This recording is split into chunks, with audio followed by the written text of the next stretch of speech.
Oh, what a play by Irving. He gives you a move with every part of his body. Ya está por aquí. Muy buenas, Denis, ¿qué tal? Saludos, saludos. Hola, ¿qué tal? Uy, qué oscuro está esto. Vale, ya está. Hola. ¿Qué tal? ¿Cómo andas? Bien, muerto de calor, pero eso es un estado constante en Barcelona durante los próximos meses, así que es lo que hay. Aparte de eso, bien. ¿No te has aficionado a ponerte aire acondicionado? Es que tengo aire solo en el salón. O sea, tengo un único split de aire que hace un microclima maravilloso en el salón, pero que no pasa. Tengo un ventilador en modo sigilo que dentro de lo que cabe hace bastante bien su trabajo, pero que no es suficiente.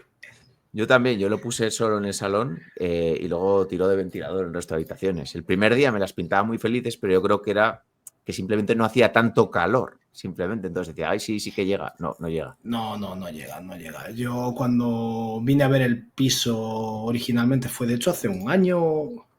Mira, en 10 días hará un año que visité el piso. Creo que fue el 27 de julio, justo. O que hice la oferta, no sé, bueno, el 20 algo de julio fue cuando lo vimos.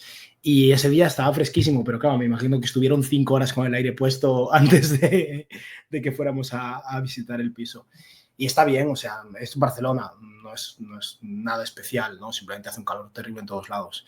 Pero creo que mi inversión del año que viene va a ser más aire en la casa, porque Sí, es que, joder, que mucho calor, mucha humedad también. Sí. O sea, ¿Tú vivías en Alicante, era Valencia, algo así? No, yo en Logroño, yo en el norte. Ah, Logroño, no, vale, tú estás bien, todo bien. No, pero Todo bien, no sé, pero... hemos estado bastante bien la última semana y de repente hoy ha sido, pum, 40 grados. O sea, pero bueno, no creo que dure mucho, así que tampoco me quejo. A ver, bueno.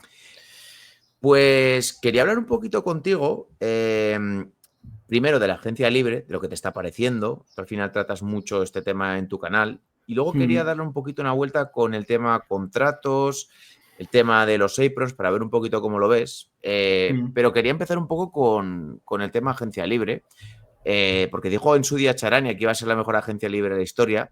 De momento no lo está siendo, quizás... Hombre, no, a ver, para él lo está siendo porque no tiene competencia, ¿no? Sí, evidentemente. Estará ganando mucha pasta por cada tuit, seguro. Sí, hombre. Pero, ¿qué te está pareciendo en general? ¿Qué te está pareciendo en general?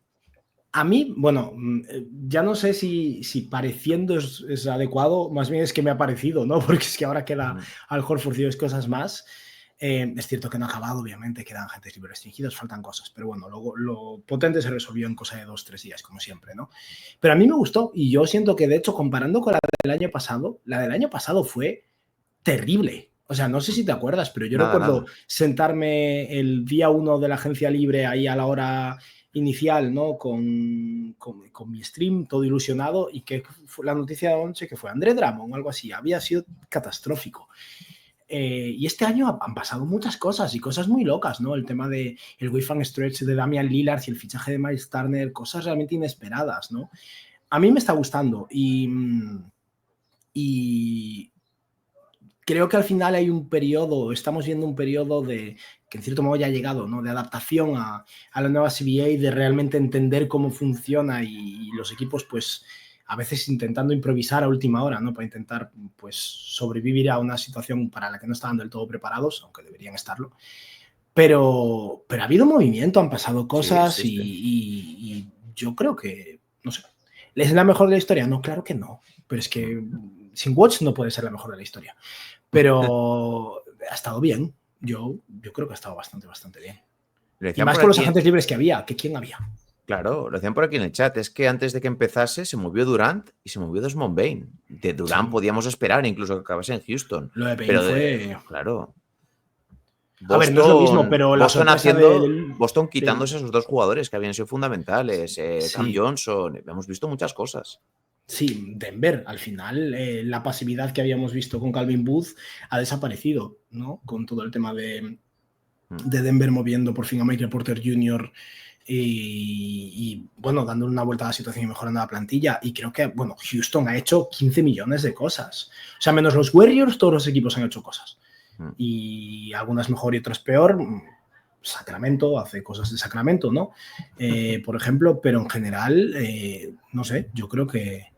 O sea, no será por noticias, por movimiento y por cambios en la NBA, porque la verdad es que ha habido muchos. Yo es que creo que hay muchas veces que igual nos quedamos más en si hubieran salido 3 nombres súper potentes. Uno de ellos yo considero que es Kevin Durant, por mucho que sea un jugador veterano. Pero claro, echando cuentas, digo, Porzingis, Anthony Simons, Niang, Michael Porter Jr., Lonzo Ball, Colin Sexton, Okoro, Robinson. Están viendo por aquí, bueno, Desmond Bane lo he mencionado antes, he mencionado también a Kevin Durant, Cam Johnson, Valanciunas, John Collins, Caldwell Pope, Cole Anthony, Jordan Poole. O sea, ha habido cosas. Drew Holiday, lo que has comentado tú antes, de Damian Lillard, que sobre todo que le cortasen toda esa pasta. Me parece que han pasado cosas, pero igual no es como lo que se espera ahora de la agencia libre 2027, que a priori pues va a estar ahí todo el mundo. También os digo que esto es lo de siempre. Todos los años se habla de la agencia libre de no sé qué año y todos esos jugadores se extienden porque es más beneficioso a nivel económico. Si un jugador está en una posición de poder, va a extender porque gana mucho más dinero extendiendo su contrato y luego pidiendo que lo intercambien que saliendo a agencia libre. Entonces, claro, ahora veis los montajes de Jokic y Giannis Antetokounmpo con la equipación de los Lakers. Giannis es un tema diferente porque no creo que aguante mucho esto. En cuanto vea el percal real, yo creo que Cole Anthony jugando 25 minutos por partido no va a convencer a Giannis Antetokounmpo. Pero en general este tipo de jugadores que se espera que salgan a la agencia libre en 2027 es que no saldrá casi ninguno. Siempre sale uno o dos, pero ya está. Y probablemente casos más equivalente a Paul George, ¿no? Jugadores en los 30 y largos, no, los caramelitos de 27 años que son jugadores primer equipo del NBA no salen a la agencia libre. Bueno, los traspasan. Si eres claro. Nico Harrison. Bueno, ya. Pero bueno, sí, es un caso extremadamente raro. Mira, te quería preguntar con respecto a la agencia libre, o más que a la agencia libre, el mercado de traspasos, de los jugadores tochos que se ha rumoreado que podrían salir, ¿crees que hay alguno que lo va a hacer? O sea, Giannis el otro día creo que estuvo con Speed y dijo que no, sí, que amaba a Milwaukee, pero siempre se deja ahí como un poquito la puerta entreabierta. Pero a Giannis siempre le ha gustado hacer eso, ¿eh? Giannis siempre ha hecho eso. Un poco pasivo-agresivo, sí. Sí, de un enfoque muy diferente al de LeBron, que siempre lo ha hecho también, pero con otros mecanismos. Pero Giannis sí que ha tirado de eso bastante también a lo largo de su carrera. De los jugadores de alto calibre, ¿quién tiene más posibilidades de salir? Es que Giannis, a ver, si Giannis lo pide de manera expresa, los Bucks lo van a hacer, pero si no, está claro que se van a hundir, o sea, ellos se quieren hundir con él. Quieren básicamente esperar al momento en que los deje atrás, ¿no? Yo es que no veo... LeBron no va a pasar, es que no es coherente por parte de nadie. Y yo, bueno, que luego siempre te sorprenden, ¿no? Pero yo creo que serán perfiles más intermedios, ¿no? Y muchos ya han salido, o sea, cosas como Desmond Bane, Kevin Durant, que la realidad es que a día de hoy, no por estatus, sí, pero sí como jugador es un perfil más intermedio, más estrella buena, no jugador primer equipo del NBA ni equivalente, ¿no? Pero yo no veo gran cosa por ahí, la verdad. No sé. ¿Y de los equipos que se han movido, cuál es el que más te ha gustado? Ayer vimos lo de los Clippers de Bradley Beal, Houston, Denver. O sea, Denver ha hecho un buen trabajo, pero yo no creo que sea comparable a lo que han hecho los Clippers. Creo que lo están haciendo realmente bien, pero el equipo que mejor se ha movido para mí este verano es Houston. Y en el este probablemente Atlanta. Atlanta yo creo que los Hawks han hecho un trabajazo y más en un este deprimente, ¿no? Pero los Rockets es que... Es cierto que lo de Clint Capela es lo que más me chirría de todo, pero al mismo tiempo, si tienes el dinero para pagarle un Clint Capela, nunca está de más tener un tío que pueda aportarte unos minutos, sobre todo teniendo en cuenta que Steven Adams no va a jugar 82 partidos. Pero en general creo que la gestión de Rafael Stone está siendo increíble, tanto a nivel de gestión contractual, cosas como la renovación de Jabari Smith, como luego eso, consiguiendo, bueno, es que ha ganado profundidad a un nivel absurdo, ¿no? Dorian Finney-Smith ni les hace falta, pero bueno, si lo puedes conseguir, lo consigues, ¿no? Mira, preguntaban por el chat, Orlando también, con Tyus Jones, con Desmond Bane. Hubo mucho debate sobre lo que habían pagado por Desmond Bane, los Magic. A ver, pagaron mucho valor. También es cierto que es un jugador que es realmente coherente para ellos. Yo el problema que tengo, que creo que en caliente me gustó menos el movimiento de lo que me gusta ahora. El problema que tengo con ellos es que han perdido muchísimo margen de maniobra. O sea, ya esto es un poco lo que son y ahora probablemente dentro de un par de años, porque el año que viene ya va a ser un equipo muy caro, dentro de un par de años ya les toca empezar a improvisar, empezar a mover piezas. No creo que... Bane, Franz Wagner, Paolo y Jalen Sachs, dentro de o 2 o 3 años, uno de esos jugadores ya no va a estar en el equipo y ya va a empezar a cambiar las cosas. Y siento que empiezan un poco antes con esa, bueno, ese pack de equipo contender que va sacrificando sus assets, ¿no? Y acabas en la situación de los Lakers, que tienen un pick y una segunda ronda, o bueno, un par de picks de Clippers. A mí lo que más me preocupa es eso, que es como un poco el movimiento definitivo, cuando no creo que lo sea. Pero Desmond Bane es muy coherente para ellos. O sea, tengo sentimientos muy encontrados. Habrá que ver cómo les va en temporada regular. Pero, a ver. Pero también hay que entenderlo a ver muchas veces también con el contexto de cada franquicia. Al final Orlando no es un gran mercado, llevaban mucho tiempo sin realmente competir y yo prefiero equipos que sobrepagan y traten de ganar partidos. Al final no dejas de tener a Paolo Banchero, que es yo creo que va a ser no, y este equipo iba a ganar partidos igual. El tema sí. es que tenían una carencia clarísima. Bueno, la siguen teniendo. O sea, nadie puede, ni Stephen Curry te soluciona los problemas de tiro de los Magic ahora mismo. Necesitas mucho. Pero bueno, han hecho lo que han podido y Ben es un muy buen tirador, además, que aporta mucho en otros aspectos. Pues mira, te voy a hilar esto con un tema que yo creo que hemos hablado mucho en general en todos los canales, yo creo que desde que Oklahoma ganó el anillo. Es el tema del apron, de las limitaciones que da a los equipos. En general, luego te preguntaré alguna cosita concreta. ¿Tú estás contento con esta paridad que hay en la NBA, con que los equipos tengan más limitaciones para limitar un poquito el poder del gran mercado, que al final siempre va a contar con la baza de ser un gran mercado? No. O sea, creo que el pasado siempre fue mejor, ¿no? Ese enfoque habitual, y no es así. O sea, la gente dramatiza muchísimo y yo me sumo al meme de Lois y McCollum porque me hace gracia. No creo que sea un trabajo tan malo por parte de la CBA, perdón, de la CBA no, de la NBPA, de la Asociación de Jugadores, la negociación de los aprons. De hecho, tal vez ellos hayan salido un poco más perjudicados porque esto es al final un movimiento por parte de los propietarios para ahorrar dinero. Pero yo creo que esto, para empezar, genera más movimiento, lo cual siempre es interesante, ¿no? Y dinamiza un poco todo, pero para mí se está exagerando, porque al final el hecho de que los propietarios de los Pacers, de los Bulls, de los Hawks no quieran pagar el impuesto de lujo es algo que iba a pasar antes o después y simplemente ahora están como más justificados por lo difícil que es esto, ¿no? Pero vamos, que esto perjudica a 2 o 3 equipos y perjudica en ese jugador extra al final de la plantilla, que al final es eso, limita un poco más y balancea un poco más, pero a nivel competitivo, a nosotros como fans es que nos beneficia. Obviamente no te beneficia si eres fan de un equipo que se va a tener que descomponer o más bien que reconvertir, porque ahora ya es diferente. A los Celtics los pilló de lleno. Oklahoma ya llega preparado, los equipos ya llegan más preparados, es diferente, ¿no? Pero sí que es cierto que los equipos van a tener que encontrar más mecanismos para ganar profundidad y reconvertirse un poco y limitar un poco más su gasto, pero eso probablemente ayude a elevar un poco la paridad y yo creo, a mí como fan me da igual, sinceramente, o me da igual o hasta me gusta un poco. Creo que a mí lo que me molesta es, desde el punto de vista de negocios, el saber que esto es un movimiento puramente económico por parte de los propietarios para gastar menos dinero o para no quedar mal porque hay propietarios dispuestos a gastar más dinero, más bien. Pero para el fan promedio es que debería dar igual. Es muy fácil porque es la ocupación de la NBA, no es lo fácil de criticar ahora mismo. Pero yo estoy contigo. A mí me gusta más que haya 7 equipos diferentes que hayan ganado el campeonato en los últimos 7 años que comerme 5 finales seguidas o 4 finales seguidas de Cavs Warriors. Sí. Mola, vale, mola para un rato. Y sobre todo yo he visto que gran parte de las críticas son de fans o de prensa, de equipos que están muy afectados ahora porque igual no se han sabido adaptar a esta situación. Y fans y quejas de prensa que dice, no, yo es que aquí quiero una final Lakers-Celtics o Knicks-Lakers o lo que sea, y si no, no estoy de acuerdo. ¿A quién le gusta Indiana? ¿A quién le gusta tal? Bueno, pues, oye, si no te gusta es que no les has visto jugar.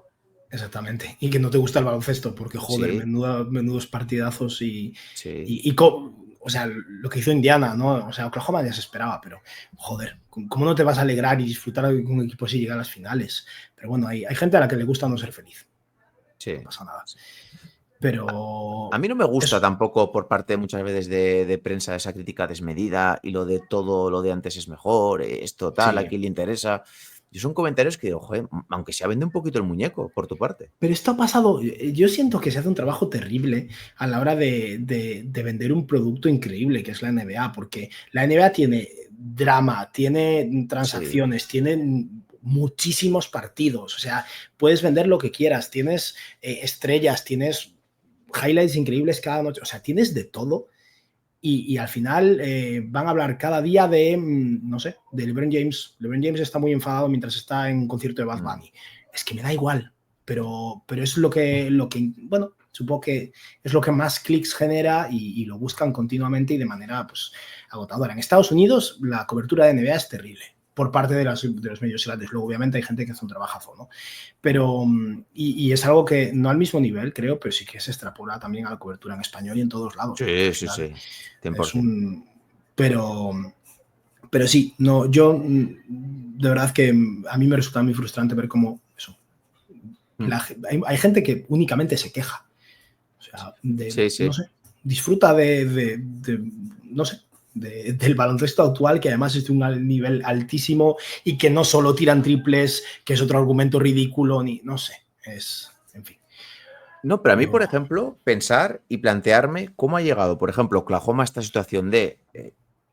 yo, vamos, me pongo el primero siendo una persona que pensaba esto. Yo creía que Oklahoma, su plan, esto lo pensaba hace 2 o 3 años, era coger todos esos picks para ir a por otra superestrella para poner al lado de Sei. Y de que repente, tal vez se lo planteaban. Sí, puede ser, esa es una opción que igual barajasen, pero yo creo que al final, cuando han hilado tanto y estás viendo la concatenación de los contratos, cuándo acaba uno, cuándo acaba otro, lo bien que han utilizado y que han querido, o por lo menos utilizar a jugadores jóvenes. AJ Mitchell juega en la final, en un segundo cuarto, en un primer cuarto. Y ahora está jugando en Summer League. Claro. Yo no sé si nunca ha habido un jugador que haya disputado tantos minutos en la final de la NBA como AJ Mitchell, que no son tantos, pero son unos cuantos, y haya jugado en la Summer League. Es que es posible que no haya ocurrido nunca. Sí, sí, y que, joder, me para pensar en lo que tendrá pensado Sam Presti, o por ejemplo, cómo está ahora también cuadrando el proyecto de los Clippers para ser a 2 años vista y luego no tienen más contratos más allá de Vika Zubac, que por edad igual es el jugador que más valor y mejor contrato puede tener, ¿no? Hasta 2027 que llega a esa agencia libre. A mí esas cosas y ver cómo los equipos gestionan, se organizan de una nueva forma, yo creo que son muy interesantes de contar, no simplemente de criticar. Sí, totalmente. También es cierto que yo entiendo que no es para todo el mundo. Y, por ejemplo, el tipo de contenido que hago yo generalmente, que intento diversificar un poco, pero al final el tipo de contenido que hago yo, que va muy centrado a gestión NBA, contratos, no es para todo el mundo, obviamente. Pero también es una parte que yo creo que enriquece muchísimo a la NBA. Y obviamente lo fundamental es los partidos, ¿no? Y el baloncesto. Pero entender también la lógica detrás de las cosas que hacen los equipos para mí es clave, y hay equipos que hacen un trabajo increíble y que, joder, son auténticas genialidades. Y eso, lo que dices tú, tener un tío que lleva un año en la NBA, o sea, de hecho se perdió meses, como ese Jay Mitchell, y que te está dando algún minuto en las finales, no sé, es que hay muchas cosas que vender, pero... Sí. Quería un poco, mira, lo voy a relacionar. Tú tratas mucho el tema contratos en la NBA, que me parece que es algo muy interesante también y muy entretenido.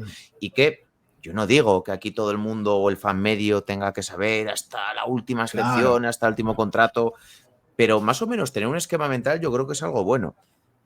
Pero yo creo que gran parte de la gente que comenta o que habla de NBA no tienen ni idea. No. De verdad, no tienen ni idea. O sea, no digo parte, pero claro que sí. O sea, y ya no es... Y no, a ver, yo...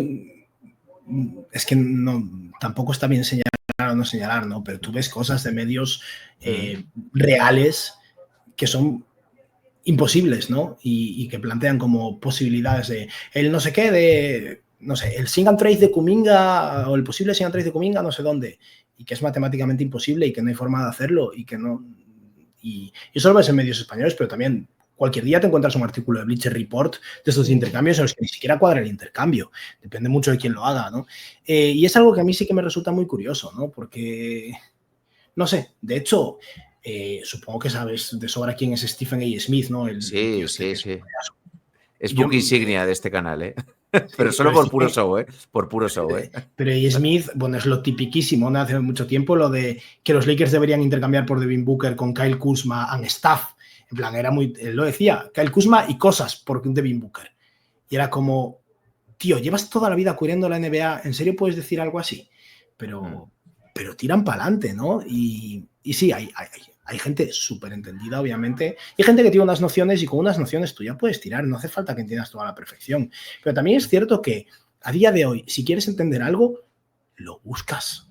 Te lleva 1 minuto, 2 minutos. Sí. Bueno. Yo ahora mismo, es que últimamente hasta le pregunto cosas a ChatGPT y Sí, ChatGPT te recopila la información y ya está. No es tan difícil entender cómo funcionan las cosas. Pero bueno, hay quien no lo hace y ya está. Y no pasa nada, pero entonces no vayas entendido sobre este tema, habla de otras cosas o habla, no sé, hasta donde controles.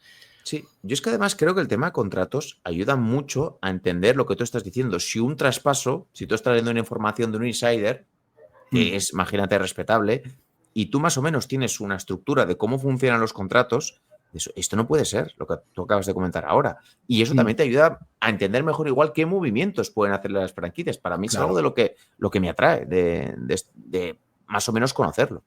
Claro, y entender un poco las posibilidades de un equipo y la lógica detrás de los movimientos de un equipo, cuando la hay, que no siempre la hay.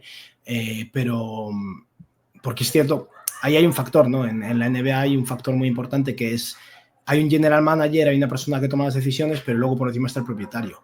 Y hay propietarios que están totalmente en segundo plano, ponen el dinero y ya está, y hay propietarios que se inmiscuyen, ¿no? Y ahí es donde a veces ves cosas ilógicas que surgen de una opinión con más poder y menos idea. Que eso, bueno, pasa en Phoenix, pasa en Sacramento y bueno, pasa con Joe Lacob y Kuminga también.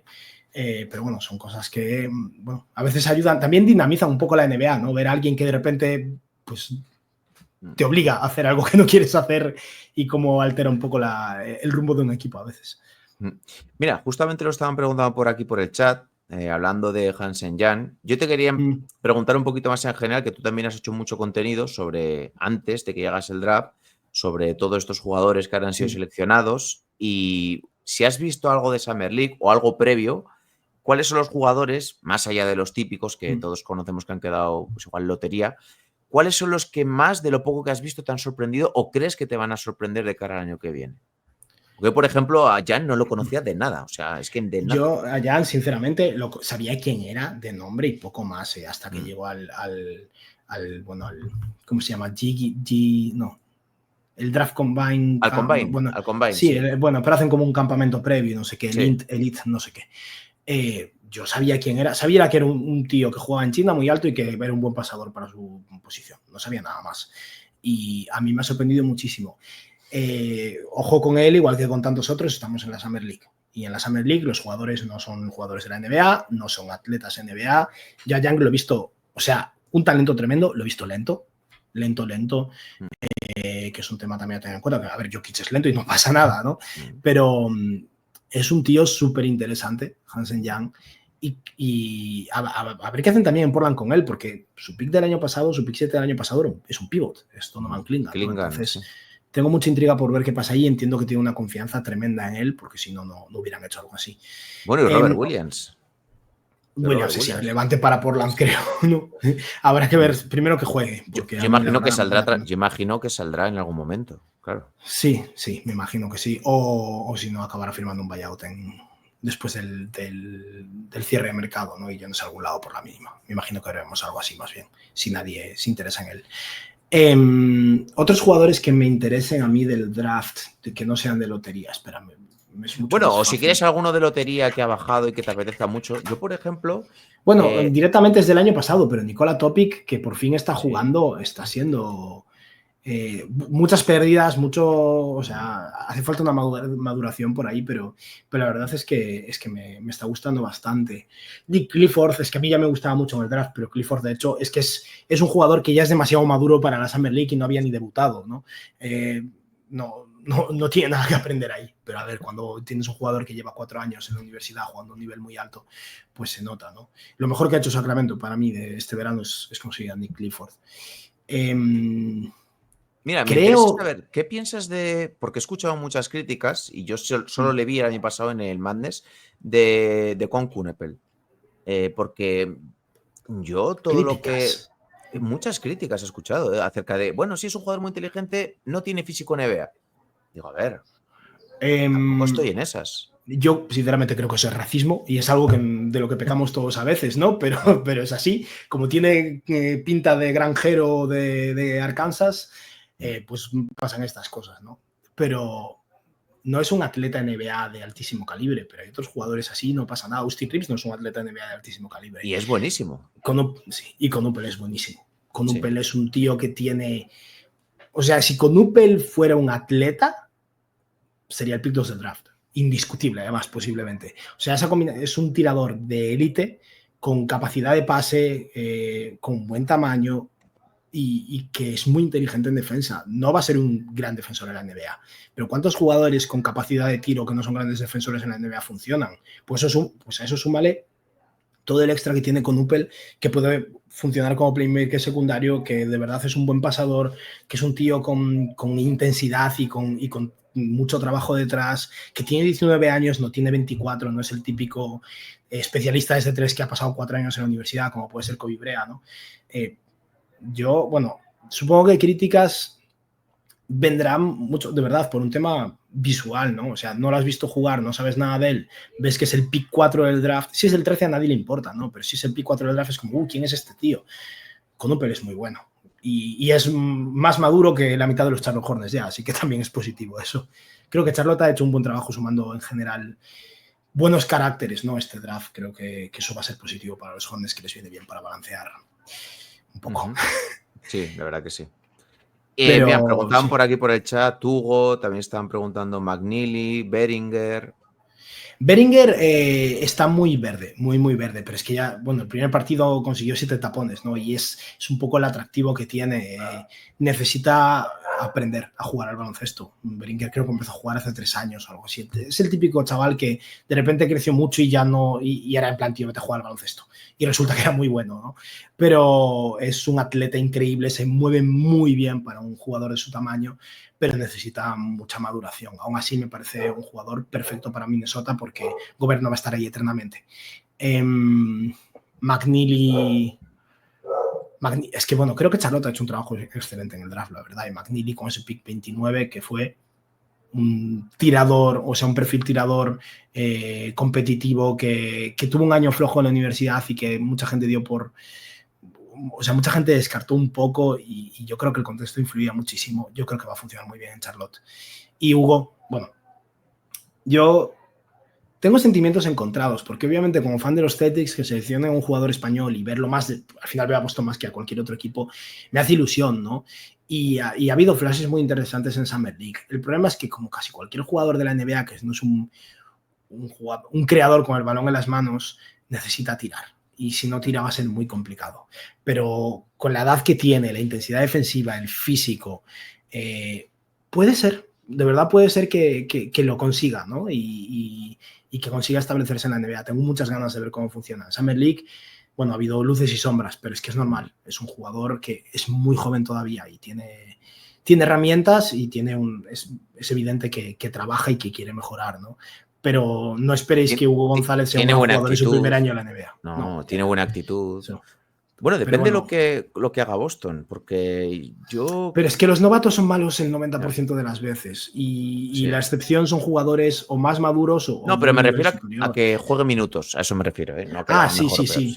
Yo no digo buenos minutos puede ser que tenga, de calidad, a lo mejor hay momentos interesantes en defensa, pero yo, bueno, es lo que digo siempre, novatos, es que será bueno Cooper Flagg, puede que Dylan Harper no, Conupel espero que sí, y un par de jugadores más, los veteranísimos, ¿no? Nick Clifford seguramente sea útil y así, pero es que los novatos generalmente no ayudan. Es normal. No, nosotros cuando hacemos redraft, porque al final es un tema que nos gusta mucho para ver a ver qué se pensaba en este momento, a ver cómo han evolucionado, hay drafts que igual sí que hay 20 jugadores que han estado 10 años en la NBA y a un buen nivel, ya sea jugador de rol, primera espada, pero luego hay otros que es un auténtico drama. O sea, y es normal. Al final hay unas plazas limitadas. Sí, no, y tú te haces siempre una idea preconcebida de lo que va a ser un jugador y puedes tener unas expectativas determinadas y a veces las revientan, ¿no? Jugadores como Tyler Hero, Donovan Mitchell, por ejemplo, ¿no? Y otras veces, pues no aciertas. Al final el draft es... Obviamente hay hay motivos por los que los jugadores que son seleccionados más arriba tienden a triunfar más, pero nada es garantía de nada. Luego tienes a Nikola Jokic y Jalen Brunson en la segunda ronda y a Anthony Bennett en el pick 1 del draft. Pero a mí este draft particularmente me gusta, creo que hay bastantes jugadores interesantes y que es un draft bastante profundo, pero claro, esa es mi opinión subjetiva, es lo que dices tú, a lo mejor dentro de 6 años quedan 5, estoy exagerando, pero... Sí. Para ti la noche del draft y el tema mercado, actualidad, ¿es lo que más te gusta de la NBA? Porque para mí es uno de los grandes momentos del año, o sea, para mí, yo los principales recuerdos, evidentemente playoff, eso es... finales, NBA, pero para mí es uno de los momentos que yo cojo con más emoción del año. Yo creo que la gente está más enganchada también. A ver, yo es algo que disfruto muchísimo. A mí es que me apasiona todo este tema, ¿no? de movimientos y de contratos en la NBA, entonces yo lo disfruto muchísimo. Y también hay un tema con la NBA para mí, que es que los playoffs son un tema diferente, pero la temporada regular te puedes emborrachar a partidos. Entonces, para mí, hay un punto de monotonía en el que a mí me pones un Blazers Wizards y lo voy a ver feliz. Claro que sí, sobre todo si me lo pones a una hora decente, ¿no? Pero, y yo, eso, me veo lo que sea al final, y ahora mismo me estoy viendo Summer League porque es lo que hay y me da igual. Pero sí que es cierto que al final son 82 partidos por equipo, con lo que llega un punto de monotonía en el que es más sorprendente, digamos, o más... bueno, sí, al final es un poco un contrapunto, ¿no? Cuando ocurren cosas, sobre todo durante la temporada, ¿no? Pero sí, y luego un tema también es eso, el draft, que es un día en el que pasan millones, bueno, ahora 2 días en el que pasan millones de cosas, o los 2 primeros días de agencia libre, que son 48 horas de locura y en los que cambia mucho la liga. Entonces, claro que sí, a mí me encanta. Estoy todo el día actualizando Twitter durante esos días, porque es que, joder, es, no sé, y siempre te sorprenden, siempre te sorprenden. Sí, pero al final, eso es por una de las cosas por lo que, por ejemplo, la NBA, lo que tú decías de la monotonía de la temporada regular, impulsó el tema de la Copa. Luego diremos, joder, pues el que gana le doy más o menos valor. Pero es un momento donde estás más pegado y te importan más los partidos. Sí, darle un valor añadido a partidos. Lo mismo, el play-in. Sobran partidos, debería haber 72, eso es de sentido común, pero no lo van a hacer por un tema económico. Pero darle de algún modo valor añadido a partidos a mí me parece positivo. Y eso es otra cosa que tampoco entiendo mucho. La gente, es que hay gente a la que no le gusta ser feliz. Sí, no entiendo a la gente que está en contra de la Copa NBA. La Copa NBA no resta absolutamente nada. O suma o te da igual, es que no hay más. No, hay un partido extra y el resto es que es lo mismo y tú decides si le das más importancia o es un partido de temporada regular normal. No sé, yo creo que está bien, o sea, tal vez podría ser mejor y desde luego sería interesante que a los jugadores les interesase más. Es muy complicado también, no tienen la cultura y tú no estableces ese tipo de cultura en una semana o en un año o 2. Pero yo creo que es un comienzo y desde luego darle ese valor añadido a partidos en noviembre me parece genial. No, pero que hay gente que tampoco le gusta el play-in. Dice, no, es que entonces ahora estaríamos mirando por ver la lucha por los que entran en playoff. Pero si ahora lo que has hecho es alargar más la temporada y que haya menos equipos que quieran tanquear. Yo entiendo que te pueda no gustar el play-in si tu equipo pierde en play-in y se queda eliminado. Y tu equipo estaba 7º o 8º, que puede ocurrir. Claro. Pero no, para mí el play-in... De hecho, el play-in es que son partidos de muy alto calibre. Son partidos al final 7, en cierto modo, de playoffs. Por mí, maravilloso. Bueno, mira, por ejemplo, los Warriors el año pasado se jugaron, no sé si fue el último o el penúltimo partido con los Clippers, que fue un partidazo, yo creo que tuvo muchísima emoción. Sí. Warriors, que al play-in, gana justo a Memphis, porque tiene el, no sé si no acabó el partido ya Morán, y luego quedan en esa posición con Houston, que venía ese segundo, y se los cargaron, a los Rockets. Sí. O sea, y Miami, el año que llegó a las finales, que fueron octavos de ese play-in y fue el partido de la... No fue el partido de la hija de... No, el partido de la hija de Mar de Rosan fue contra Toronto y luego perdieron los Bulls contra... Sí, vale. O fue el segundo Chicago partido, perdieron el primero con Atlanta. Con Atlanta. Y luego jugaron con Chicago y ahí iban perdiendo a falta de 5 minutos de 6. Claro. O sea, o de 7, sí. Y acabaron luego pues llegando a las finales de la NBA. Y no, sí, yo eso, estoy completamente a favor del play. A mí me parece eso. Yo siento que exceptuando el All-Star, que es terrible, siento que también te digo, una vez más, si no tiempo, a mí es que no me importaba hace 6 años tampoco, entonces no sé. Creo que el All-Star es para niños y está bien, y es para un público muy específico, casuales y niños. Y al final, si tú de verdad sigues la NBA, es que el All-Star no te aporta prácticamente nada o nada. Y es muy difícil conseguir que el All-Star llegue... O sea, cualquier persona que esté viendo este directo ahora mismo, es que ¿qué le va a aportar el All-Star? Es muy complicado y creo que ahí están enfocándolo un poco mal. Pero en general yo creo que Adam Silver, su mayor problema es falta de mano dura en otros aspectos, sobre todo en temas disciplinarios para mí.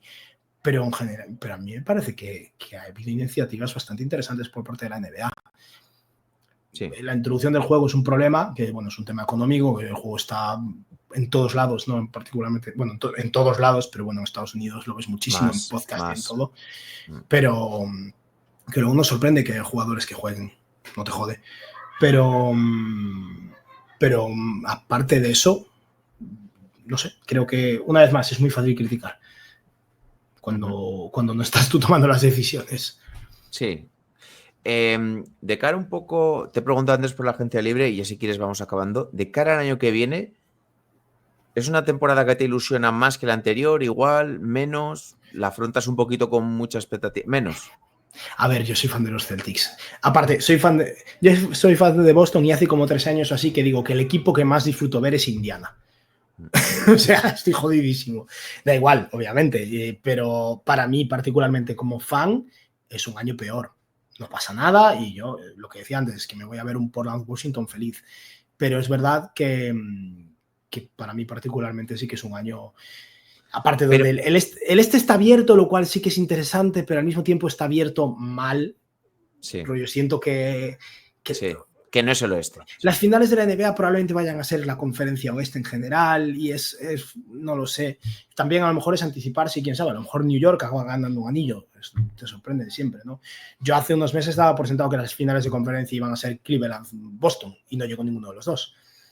Pero crees, por ejemplo, yo entiendo que yo si fuera aficionado de un equipo tanking también estaría, sé que va a tanquear o que no va a ganar tantos partidos, porque igual tanking no es la palabra correcta, pero ya veremos.